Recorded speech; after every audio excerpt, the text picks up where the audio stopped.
What kind of people should never be pitied? The harsh wisdom of Stoicism. There are people who should never be pitied. Harsh? Perhaps. But truth often is. This is the lesson that Stoic philosophers left us, not as a cold doctrine, but as a compass for life. Because pity, when misplaced, is not compassion. It is weakness disguised as virtue. It is a leak in your strength, a distortion of your clarity.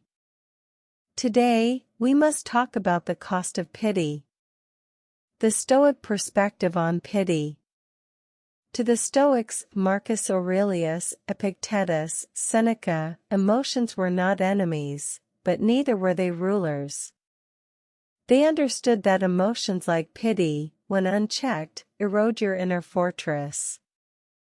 Pity does not elevate others, it often drags both people into deeper suffering. The Stoics urged us to be guided by reason, not emotional indulgence. They asked, "Are you helping, or are you feeding a cycle?" They made a powerful distinction between compassion and pity. Compassion sees clearly and acts with wisdom. Pity clouds judgment and clings to delusion. Who should never be pitied? 1. Those who choose self-destruction. There are people who are not lost, they are committed to being lost. They return again and again to harmful behaviors, not out of ignorance, but because it gives them identity, attention, or control. They don't want change. They want your energy. Pitying them is like pouring water into a bottomless vessel.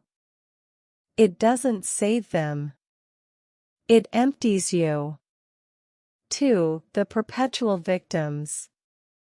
Some people wear victimhood like armor. They weaponize their suffering to manipulate, to avoid responsibility, or to demand constant sympathy. Every time you pity them, you confirm their story that they are powerless, and so they remain. The Stoics would say, do not encourage the sickness of the soul. Offer truth. Offer direction. But do not drown with them in their chosen narrative. 3. The manipulators of emotion. Some people are artists of pain. They know exactly how to pull at your heart, how to appear weak, how to play helpless, just to extract your time, your energy, your attention. This is not weakness. It is control. The Stoics warned us to be vigilant. Not every cry is a call for help. Some are traps. When you pity manipulators, you enter their theater and forget your own script. 4. Those who refuse to take responsibility. Pitying someone who constantly blames the world, their past, or others for their life will only anchor them deeper in immaturity. Growth demands responsibility. The Stoics taught that freedom begins when we accept what is in our power. If a person refuses this first step, your pity becomes an obstacle to their awakening. Why pity destroys boundaries and self-respect. Pity, when unchecked, overrides your boundaries. You begin to sacrifice your time, your peace, your energy, not out of love, but out of guilt. And guilt is not a virtue. It is a poison disguised as morality. The Stoics believed that your soul is a city. Pity can act like an open gate, letting invaders in. It lowers your defenses, and soon, what was once fortitude becomes fatigue. What was once clarity becomes confusion. You start asking, am I a bad person if I stop helping? No. You're a wise person if you know when to stop. What did the Stoics teach instead? The answer is not to harden your heart. The answer is discernment. Marcus Aurelius said, "Do not waste what remains of your life in speculating about others. It is not what they do or say that hurts you, but your own response." Seneca reminded us, "He who suffers before it is necessary suffers more than is necessary." Epictetus taught, "You cannot help others if you are not in control of yourself." They did not say, "Never help anyone." They said, "Help when it helps." They did not say, "Be cold."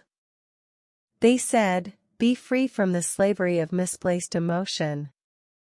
The line between kindness and sentimentality.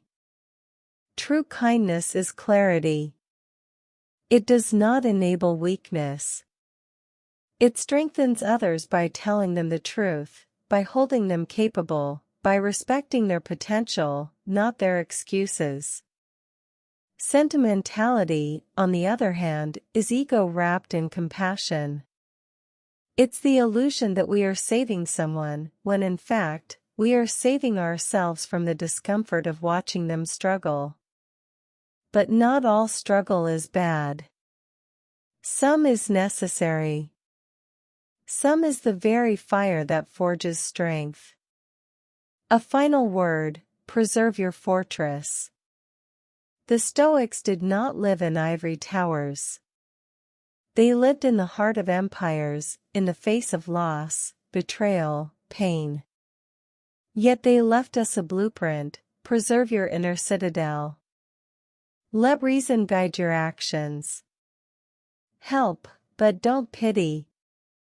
Support, but don't enable. Love, but with boundaries. You owe the world your clarity, not your collapse.